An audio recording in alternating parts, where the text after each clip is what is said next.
Today we're working on this 2000 Dodge Cummins 5.9 liter, and we're going to be replacing the Accelerator Pedal Position Sensor, or the APPS for short, that's found underneath this cover.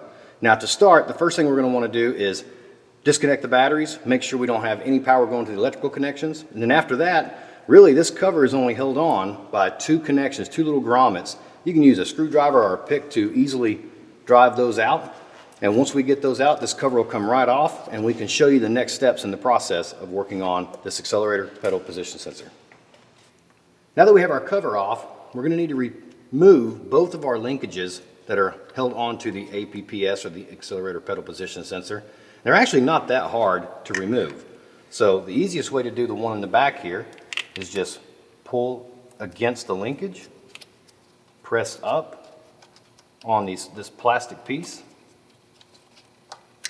and that'll come right off. Fairly easy. We can just set that to the side now.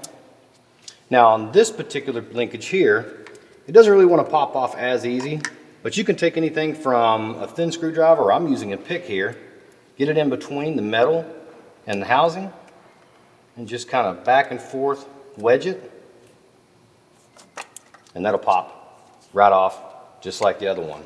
So just as easy as that was, we have both linkages removed. Now we have 6 bolts on the outside of this housing that we need to remove, and that's actually going to be the only things holding on this APPS.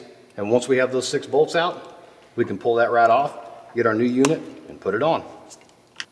So now that we have our 6 bolts removed, you can see the entire assembly just kind of sits freely at this point. Now we're going to spin it over to the back side here, and that's where we're going to find our electrical connection. And it's pretty easy. We just hold down on the end of that tab, and the connector will actually just break free. And there's that. So we'll let that sit to the side, and we want to look at the back as well.